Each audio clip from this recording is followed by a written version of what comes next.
Hello bookworms! Today I'm going to be sharing a book recommendations video with you, and this installment, which is actually the first installment, is going to be books with bards. So I've been wanting to make more book recommendations videos. I've realized that throughout the years I tend to always forget that I want to do videos where I'm like specifically recommending books. It just ends up getting pushed to the bottom of my list. There are a lot of elements that I really like in books, and I wanted to share different recommendations that I have for specific things. So again, this one's going to focus on bards, which if you don't know, bards are musical performers. They're usually singers. Bard is a class in D&D, but it's also just a fantasy class that is used in lots of stories. So I have noticed that personally, I tend to really enjoy books that have bards in them. I don't know why, but it's something that I've realized over the years. There are not too many of them that I've come across, but I do have a little list here of ones that I have personally really enjoyed, and then I also have a couple that are on my TBR that I haven't read yet, but that I've heard good things about and also do include some bards. So let's get started. So I think everyone knows by now that Name of the Wind is my favorite book of all time, and I couldn't possibly make a book recommendation video about books with bards in them without mentioning Name of the Wind and Quoth, who is just the best. Oh, so actually I will say that some of these characters are not flat out referred to as bards, but they do involve music and magic. So I hope that clarifies that. Okay, so now moving on to Name of the Wind. So Quoth is a born performer. He grew up traveling on the road and performing for different people. He was part of the Adema Rue, which his parents were performers in, and his life basically just consisted of traveling around the Four Corners and putting on performances for people in all of the towns that they stopped in. As Quoth ages in the story, he still continues to see his lute as one of his most prized possessions, and it's something of like a safety net for him almost every single time that Quoth gets himself into financial trouble, which is very often. He can usually rely on his lute and on his natural musical abilities to kind of weasel his way out of different situations. Quoth definitely faces a lot of hardship, and his musical talent is a very strong fallback for him. He truly feels the music very deeply in his soul, and his words hold a lot of power. He's an excellent performer, and there is a whole storyline of him trying to attain a certain status at a bar that they frequent where there are musical performers. Quoth's music is such a big element of the story, so definitely #1 book recommendation. My next recommendation is another series, but it is a completed series and it is a very long series, and that is The Wheel of Time. So I'm currently in the middle of the 4th book of the Wheel of Time series, so no spoilers, please. But I wanted to mention Tom Merrilin. Tom is referred to as a gleeman, which as far as I can tell is basically a bard. The only difference that I've really been able to see so far into the 4th book between a bard and a gleeman is that a bard is someone that is officially hired to perform for royalty, whereas a gleeman kind of travels town to town and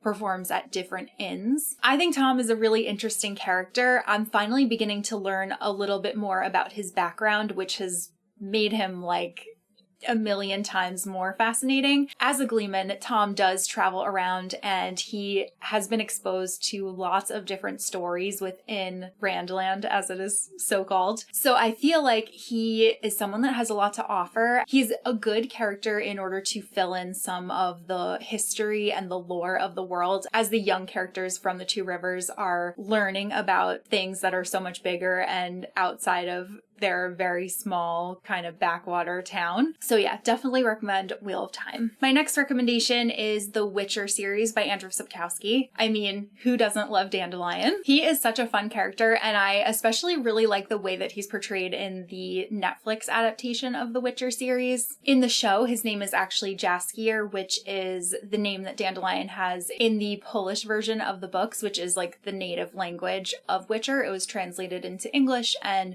they translated translated Jaskier's name into Dandelion because Jaskier, I believe, is a Polish flower. So they transformed his name into an American flower. Every time that I think of Dandelion or Jaskier, I definitely get the song Toss a Coin to Your Witcher stuck in my head. Dandelion is more of your classic bard. He kind of inserts himself into Geralt's narrative. He starts following him around and he starts creating stories based on the different things that Geralt has done within this world. And this is actually one series where the character that I am talking about is specifically referred to as a bard. If you haven't read The Witcher, I definitely recommend doing so, but make sure that you start with the short story collections because those actually predate the main series, which begins with Blood of Elves, even though that is marked as book 1. My next recommendation is Kings of the Wild by Nicholas Eames. I'm actually currently rereading this first book. I love it so very much.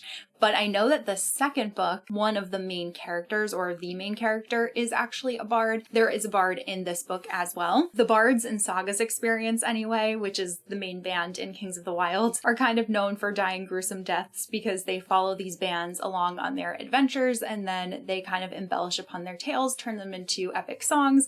But it's obviously a really dangerous job for someone who doesn't really have the experience to be tagging along. So in Kings of the Wild, we meet Kit, who I personally grew very fond of. I thought that he was a great character. Andrew, I think, described him perfectly. He's kind of like a C-3PO-esque character, and he does fill in a lot of the lore in the series, and there's also a very fun kind of surprise about him that you'll learn if you do decide to pick up this series, which I couldn't recommend more. My next recommendation is the Keepers Chronicle series by Becky Chambers. The first book is The Story Spinner, and this follows a young girl who is a bard. She's a teenage girl. She's been kicked out of the troupe that she performs with after her father dies, and she's kind of convinced that her father's death was not an accident, whereas everyone else thinks that it was, but she wants to find out like what actually happened to him. Our main character, Joanna, has a very, very powerful voice, and she can bring people to tears with her recounting of the different tales. And I just remember loving reading about her performances. They made me wish that I was there in person because they just were so compelling. There's a whole lot of political intrigue going on in this book too. There is a race of people called Keepers who have magical abilities, and they are seeking out the princess who is heir to the throne, but she's believed to be dead, but the Keepers think that maybe she isn't dead. The girl that they're looking for has a very similar description to our main character, Joanna,